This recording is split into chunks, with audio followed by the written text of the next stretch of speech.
Good morning. Good morning to all of you, and it's a real pleasure to be back here. It's been some years, but of course we've been talking to each other. I was told that the topic for the day is India and the new Pacific Order. Am I correct? Now, I wasn't sure whether the Pacific was with a capital P or a small p, but either way, we are into it. For many people, I think, particularly in the United States, it's probably a new idea, something very different to think of India in terms of the Pacific region, Pacific Order, the Pacific Community of Nations. And the fact that we have such a title and it seems natural today is an indication, actually, is one indication of what has changed in the world. Viewed from India's perspective, we today do much more business to the east of India than we do to the west of India historically. If we look at our key trade partners, we look at our important economic partners, we look at a lot of our strategic interests. A lot of it is today extending eastwards into the Pacific and beyond. Now, what this has given rise to in the last few years is a concept of Indo-Pacific. That too has been readily embraced by many and contested by a few. But again, it's a concept that has actually gained ground. I often reflect on the fact that the separation, in a way, of the Indian Ocean and the Pacific region is something actually which was an outcome really of the Second World War. That if one looked at a global strategy and global understanding, before that the Indian Ocean and Pacific Ocean were dealt with in a much more integrated way, with the emphasis on the Indian. So in some ways, what you are seeing today of the Indo-Pacific coming together, the idea of India contributing in many ways to a Pacific order, is something which reflects really the rebalancing that is today taking place in the world, a rebalancing in which the changed capabilities, positioning, and attitudes of the United States is the central driving factor, but also in one in which the rise of China and its implications is obviously a very, very crucial issue, but to which there are many other moving parts, but an important one is also that of India.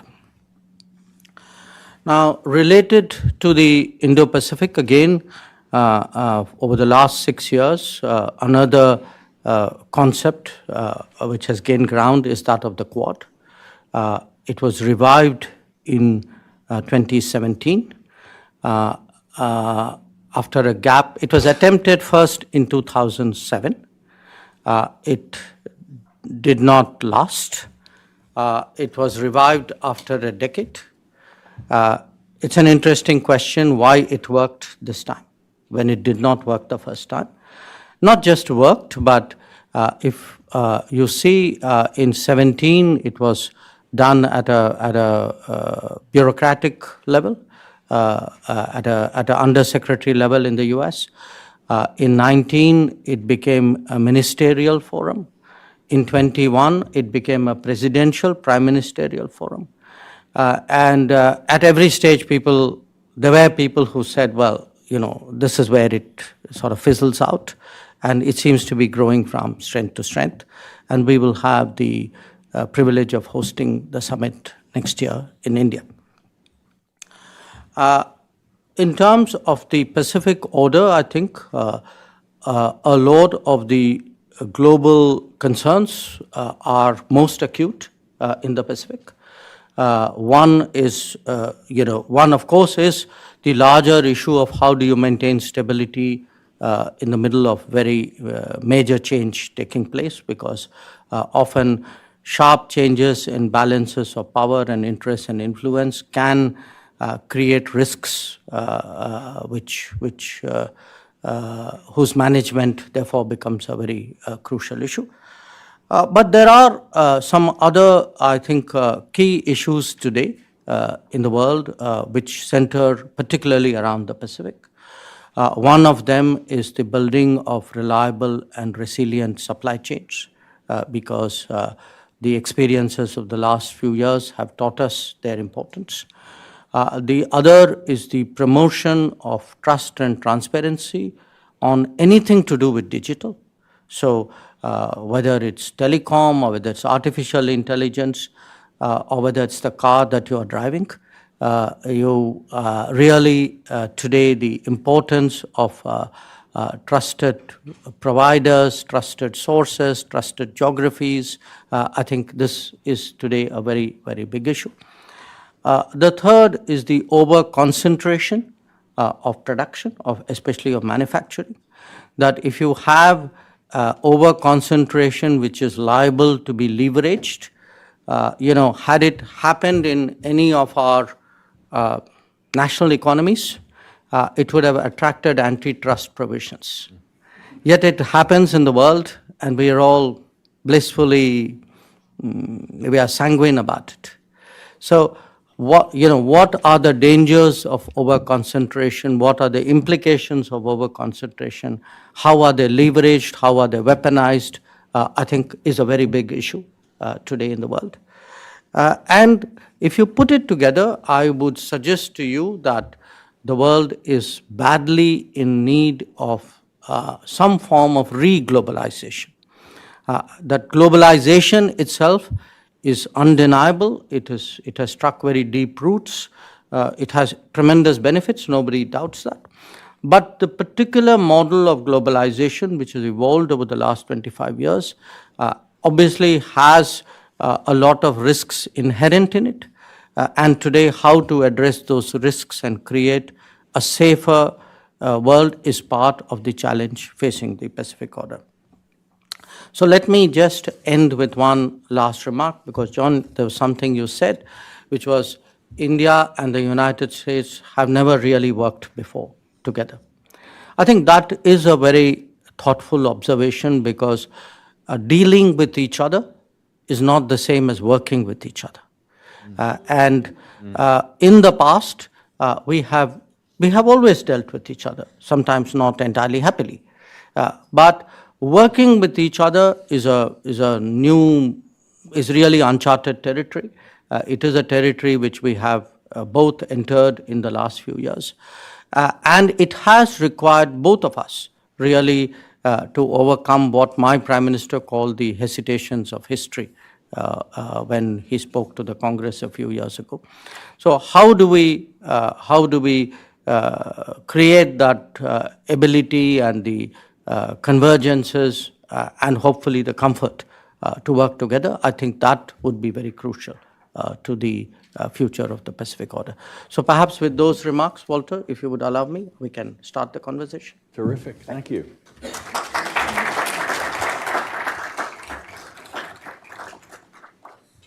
Thanks for those remarks, and thank you so much for being here. You really do, Hudson, great honor. I want to say I'm especially grateful because while Hudson is a nonpartisan think tank and we work with people in both parties, many would say that Hudson has closer relations sometimes with the Republican Party.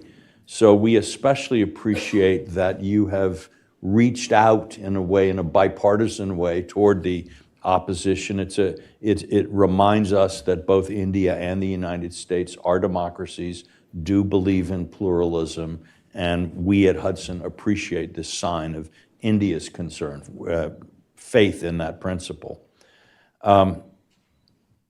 This is also, by the way, I just saw yesterday that Swami Nadan had died at 98, I believe. He was an example of Indian-American cooperation, not on the governmental level, but his work with Norman Borlaug helped establish the Green Revolution, which has been transformational in the lives of literally billions of people in India and around the world. And this is, this reminds me at least of what the US and India, what Americans and Indians can accomplish together. And I hope we will be seeing more of it. Minister Jaishankar, I should say first too, before I get into my questions, that he has agreed to take questions from the floor. And the way we do this at Hudson is we ask people to email questions. I know you all have cell phones here. I know you know how to text while listening. So we ask you to send questions to press, P-R-E-S-S, at hudson.org. And those questions will come up to me. I'll have an opportunity to look at them, consolidate them where we have several questions on the same topic, and perhaps also forestall the possibility, it's not unknown, that sometimes people confuse questions with speeches. So please do that, and we will conclude the meeting with your questions.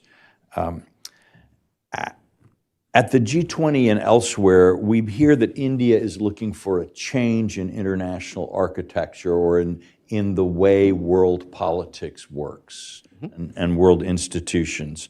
I've also heard India described as a reformist rather than as a revisionist power. It seeks real change in the status quo, but not necessarily in the way that perhaps some of our colleagues and friends in Russia and China might do. What is it that India is looking for in change in the world situation, and how does that affect, do you think, India's vision of where we're all going? Let me put it to you this way, that the world as we live it today is largely a Western construct. Now, if you looked at the world architecture, to use your words, there's been obviously enormous change in the last 80 years. If one looked at the major economies of the 1940s and 50s, they are very different from the major economies today, and nothing illustrates it more than the G20 itself. So the list of the G20 will tell you is the easiest way of actually getting a sense of the changes in the world. Now, for India, when we confront a largely Western created architecture, obviously we would like to encourage and facilitate and induce and pressurize changes which are badly needed. But it is done to add a non-Western layer and a input. So I make this very important distinction where India is concerned. India is non-Western. India is not anti-Western. So when we speak about, and I give you an example which we discussed even at the G20. It's very clear today that if we are serious about climate action, if you are looking to sustain, to ensure that sustainable development goals are well resourced, then somewhere we have to find the financial muscle for that. Now, for us too, it is the international financial institutions, the bank, the World Bank and the fund, which will be at the core of that effort. So a lot of what we are seeking to do is to improve and I would say refresh institutions, make them more fit for purpose. And that even applies to the United Nations. We do believe today that a United Nations where the most populous country is not in the Security Council, when the fifth largest economy is not there, when a continent of 50 plus countries is not there, that United Nations obviously lacks credibility and to a large degree effectiveness as well. So the whole, when we approach the world, it's not with a sort of pull down the pillars kind of approach. It is very much what can we do to make it better, fitter, efficient, purposeful. That's the kind of mindset we bring to bear. Well, I have to say, I find myself in agreement with much of what you say, especially when I look at the United Nations, and I think that in the official UN system, India is sort of said to be equal to Luxembourg. They both have one vote in the General Assembly. I like Luxembourg. Well, I have nothing against. Actually, if you're ever in Luxembourg, eat the duck. It's fantastic. Okay. But but the idea that those two political entities should be equally weighted in the United Nations is, I think, an absurdity that future generations will not be able to understand when they look back at our times. Now, over the summer, you said that there are three big Eurasian powers, Russia, China, and India, and that the Indo-Russian relationship is not transactional, this is geopolitical. How do you see India-Russia relations, especially at a time where Russia and China appear to be working much more closely together than before? This approach is not something new. In fact, since independence in India, this has been the basic thinking about our geopolitical predicament, which is if there are three major polities occupying the landmass, the central landmass of the world, then how do you ensure that there is a balance, and how do you ensure you are not facing an adverse balance? Now, we had a phase, I would say late 40s, which were particularly testing for us. This was when this is still Stalin's Soviet Union at that time. I think the Indian diplomacy very sensibly set to work on the basic international relations principle of your neighbor's neighbor. So your neighbor's neighbor is intrinsically well disposed towards you. Since the 50s, actually, there's been a very systematic mutual cultivation. Now, it's not just us thinking about Soviet Union, now Russia. It's also the Russians thinking about India with the same principle and the same logic in mind. Now, that actually is such a powerful logic, at least in our part of the world, that if you consider international relations over the last 70 years, the US-Russian relations, the China-Russia relations, the US-China relations, Europe, pretty much every big relationship in the last 70 years has seen a great deal of volatility. You had sharp ups and downs. The India-Russia is very exceptional. It's been very steady. It may not be spectacular, so it may have stabilized at a certain level, but it has not seen that kind of ups and downs which your relations with Russia or China's relations with Russia or Europe's relationship with Russia has seen through, and that's in itself a statement. Now, if one looks at the world today, Russia today, I think as a consequence of what is going on in Ukraine, it seems to me clear, and I assume it seems to them clear, that in many ways Russia's relationship with the West has broken down. And in that case, it's logical that Russia focuses more on the Asian side of Russia, though historically Russia has always seen itself as a European power.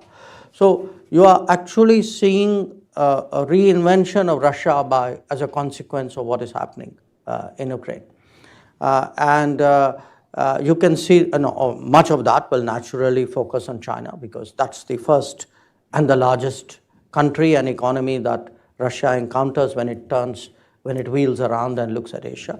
But then again, India will and has come into calculations as well.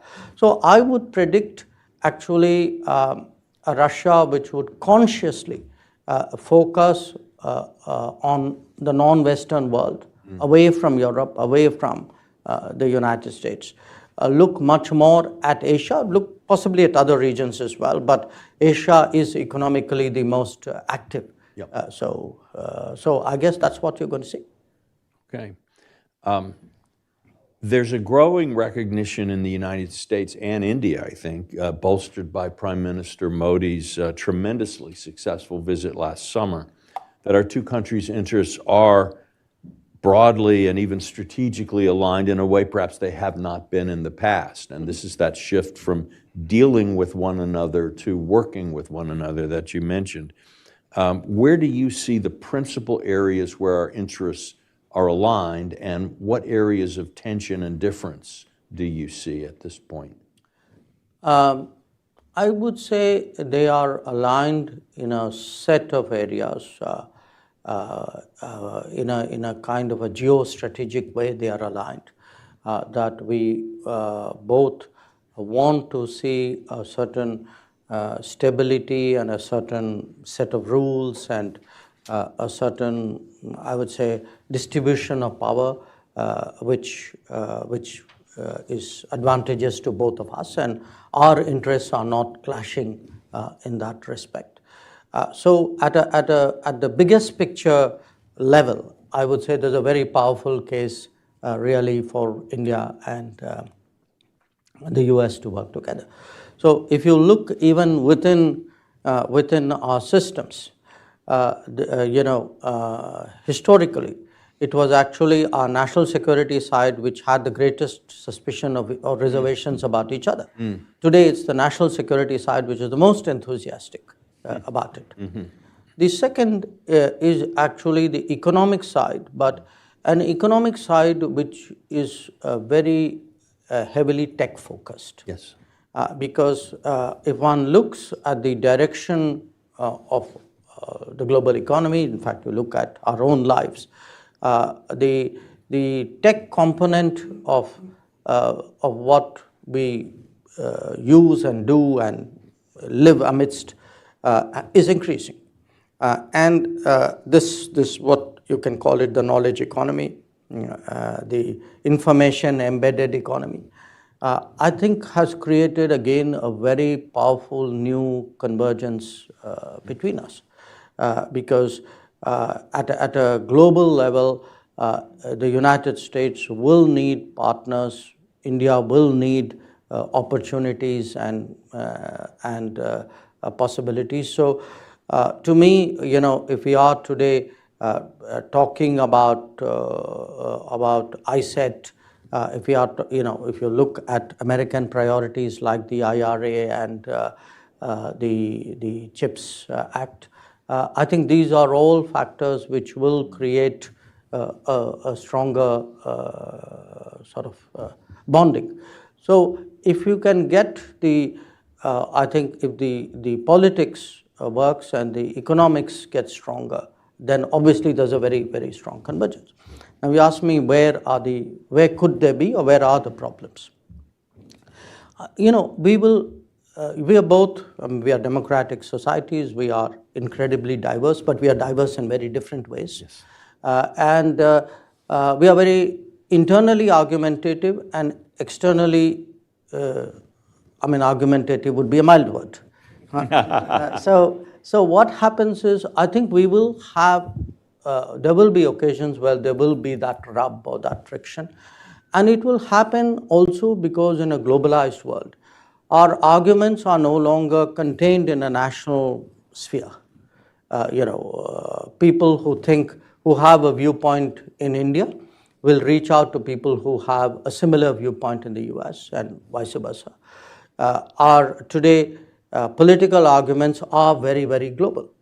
And often, if you are having a global conversation, but not necessarily a global cultural understanding of each other, I think there's plenty of room there for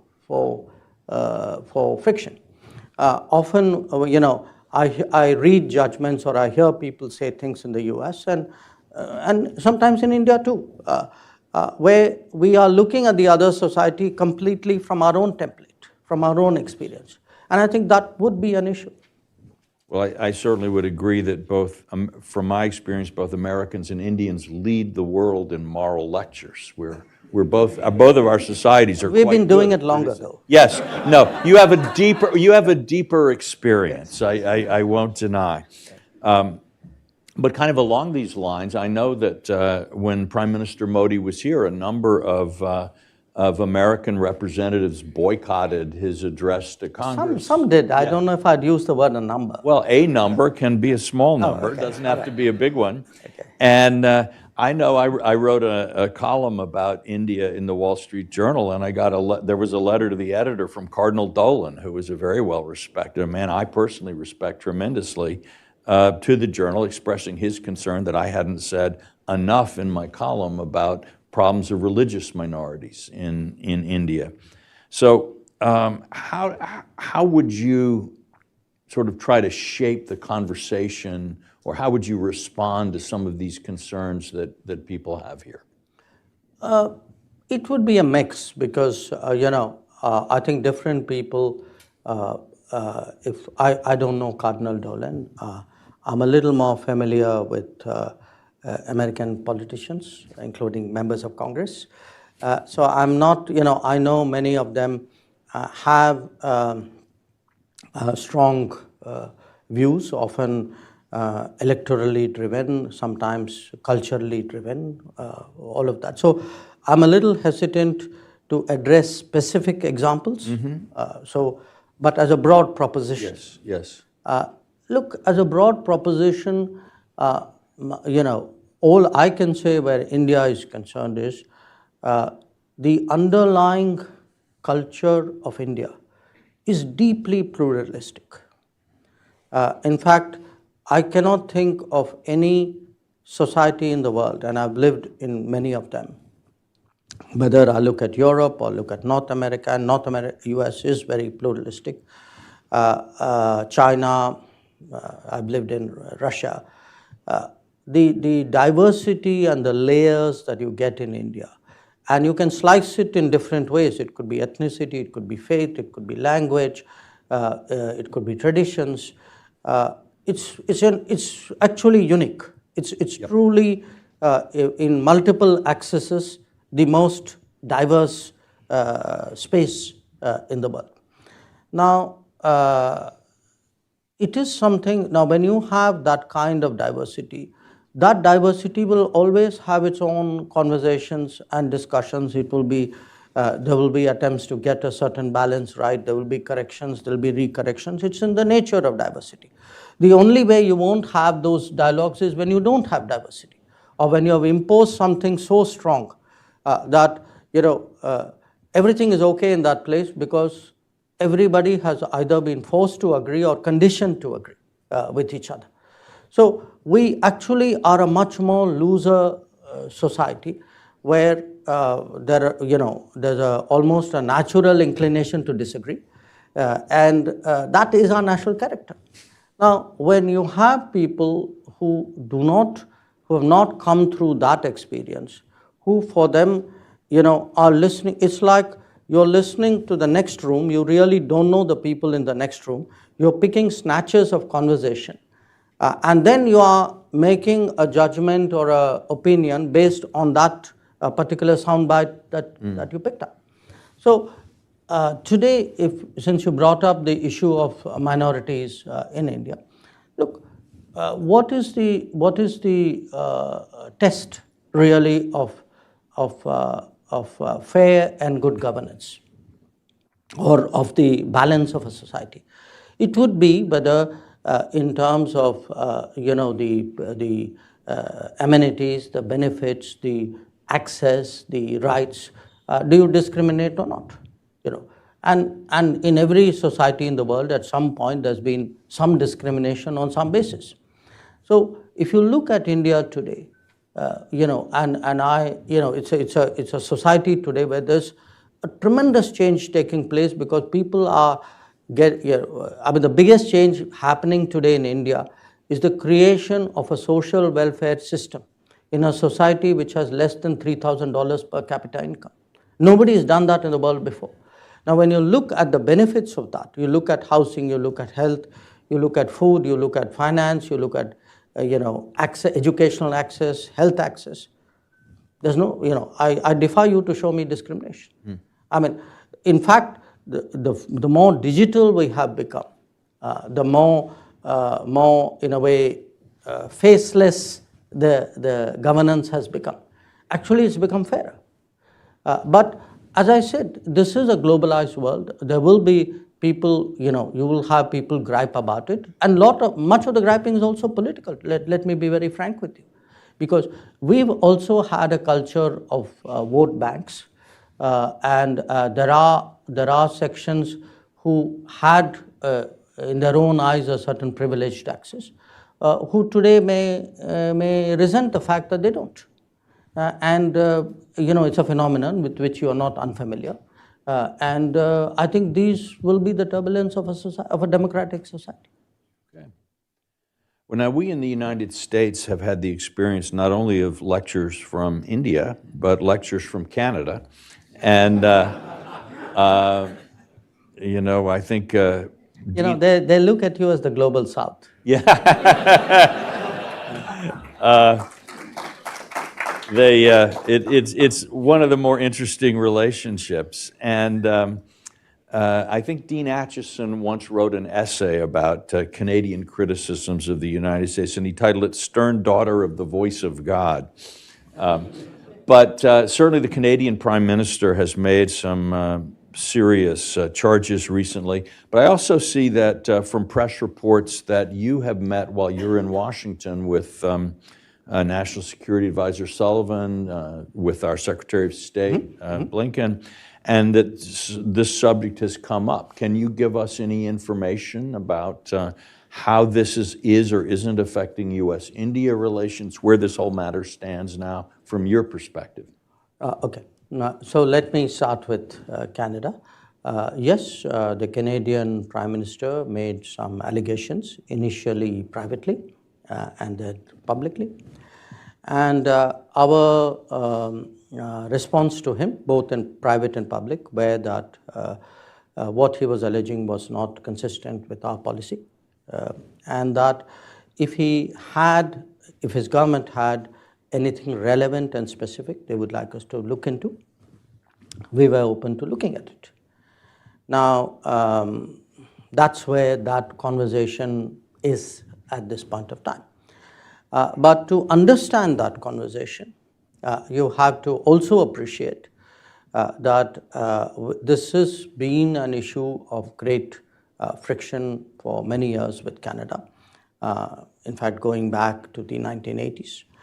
Then it became dormant, but in the last few years it has come back very much into play because of what we consider to be a very permissive Canadian attitude towards terrorists, extremists, people who openly advocate violence.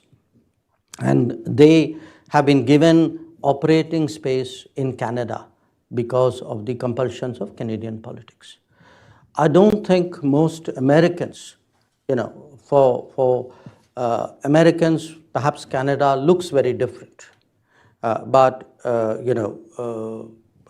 it depends, from where the interest, where the shoe pinches. For us, it has certainly been a country where organized crime from India, mixed with trafficking in people, mixed with secessionism, violence, terrorism. It's a very toxic combination of issues and people who have found operating space there. So a lot of our tensions with Canada, which well preceded what Mr. Trudeau said, actually come out of that. And today I'm actually in a situation where my diplomats are unsafe going to the embassy or to the consulates. In Canada? In Canada. They are publicly intimidated. And that has actually compelled me to temporarily suspend even visa operations in Canada. So as I said, often countries look very different depending on how you see them and what your interests are. But I have this problem in Canada, and so your question, Did I speak about it with Jake Sullivan and Tony Blinken? Yes, I did. And? No.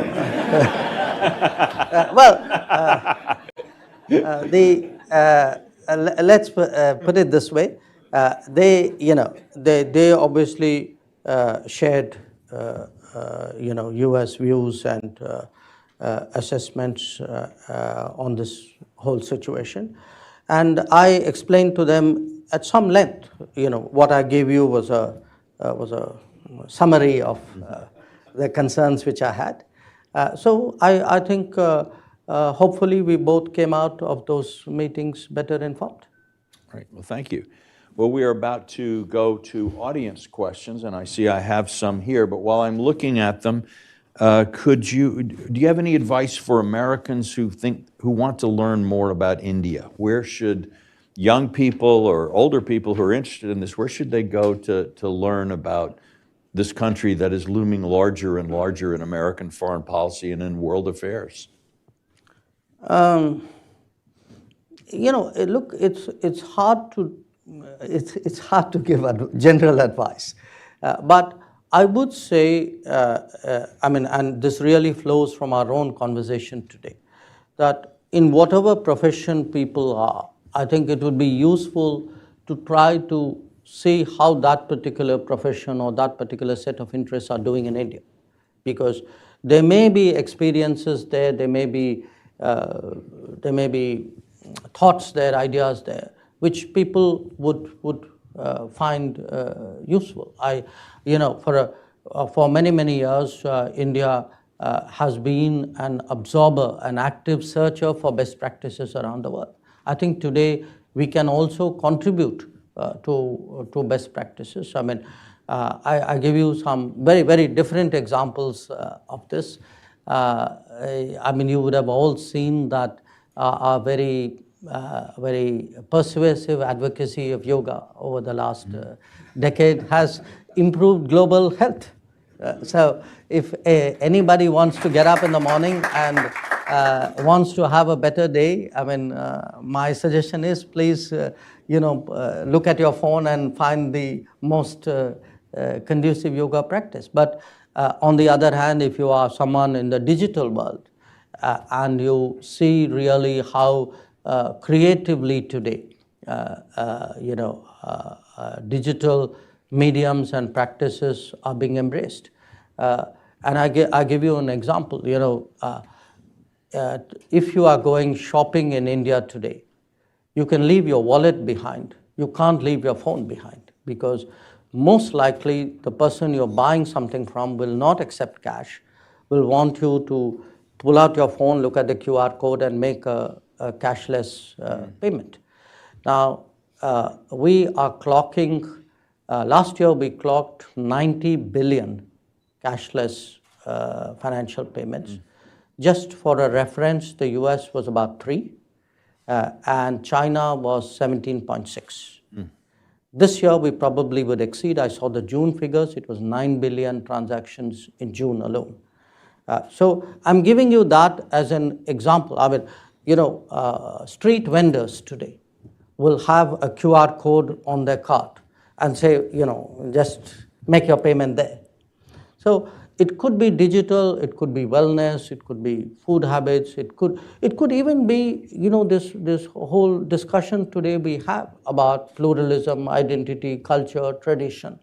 I think there are things to learn there, and I equally, just so that people don't think I'm back to that moralizing path, I do think Indians too, are getting very global. The world comes at you every waking hour through this wonderful instrument we carry with us. And the more we absorb, the better off we are. Okay, great. Well, now I have some questions from the audience to ask. We have one from one of my fellow press reptiles who is here in the group today, has said that President Biden appeared confident enough in the intelligence about alleged Indian government involvement in the murder of Hardeep Singh Nijjar to raise the issue with Prime Minister Modi at the G20. He asks, what have you done in response to the U.S. and other Western concerns? Maybe we've answered some of this already, but Sure. Yeah, I more? think I answered that. you've answered it. Okay, we move on. This is from someone at a think tank. We see India playing an increasingly important role in new multilateral groups like the G20, Quad, I2U2, India-Middle East Economic Corridor, et cetera. Is the Indian government looking to utilize this diplomatic momentum to strengthen more regional groupings such as SAARC, the Indian Ocean Rim Association, particularly the IORA? Yep. We actually have an IORA meeting next month in Sri Lanka. I'll be going for that. I think, we've even tabled an Indo-Pacific Oceans initiative at the East Asia Summit, where we look at non-security aspects of protecting the ocean space. Today for us, the challenge is there are new opportunities, there are new combinations, and how do you do that without losing focus of what you have? So it's a kind of it's a bird in the bush and the bird in hand, but you want to keep both of them, and part of the challenge is also to keep the older partners convinced that your interest in what you've been doing for some time remains. The SAARC is an exception there. It's currently dormant because one of its members, who will remain unnamed, believes that they can practice terrorism at no cost. So that's an exception, but otherwise we've been pretty much active, and really even the latest latest initiative we're looking at is this Middle East corridor, which has India at one end and Europe at the other. So it has, for the moment, Saudi Arabia and the UAE, but it is it's got the US as well as a kind of a guarantor partner, if you would. It really has a lot of possibilities because, given if we can find a more seamless, effective, competitive logistics between India and Europe, I think it will have enormous consequence for the global economy. I have a follow-up question from someone else on the same sort of general role question. How do you see India's role changing in the Middle East? And I would add, I think many Americans may understand that there's a close India-Middle Eastern relationship on energy, but also Israel is a primary defense partner with India. And then we have millions of Indians who work in the Gulf countries. So the relationship— 9 million. Yeah, the relationship is really quite close. Right. How do you see India's role developing in the Middle East? Well, I mean, you, Walter, touched on the energy side. You've touched on the fact that you have 9 million expats in the Gulf. There's also the proximity, the historical connections out there. But we have to understand today that as India becomes a larger consumer, a bigger economy, our salience in the Middle East countries' calculations, especially the Gulf economies, is that much higher. For many countries, I think we are the largest trade partner of the UAE, and we would be among probably the top 3 of the Saudis. And it isn't just the volume of trade. We discovered during COVID, they discovered during COVID, that the Gulf is actually dependent on the daily food consumption for what comes out of India. So the economies have really got very, very deeply meshed. And today the Gulf itself is in transition. If you talk to the leadership in Gulf, they are talking renewables, they're talking green hydrogen, and a lot of them are very enthusiastic in terms of digital progress. So we are finding new areas of intersection. with them. I mean, if you look at Indian businesses, we are today far more entrenched in the Middle East than we've been for a long time. Yep, I think that's right. We have a final question, and then we'll bring this part of the program to a close, which is, again, without mentioning any names, somebody's asked, as we speak today, the situation in India's western neighborhood is deteriorating at a fast pace. There could be a situation where a country could collapse or see unrest. How is India preparing for such an unknown event, or how could it prepare? In an unnamed country. In an unnamed country to the west of India. You know, we have a few countries. There's more than one option. Who are having problems of their own. You know, look, today there are countries in different parts of the world in crises of different kinds. And we have a few proximate to us.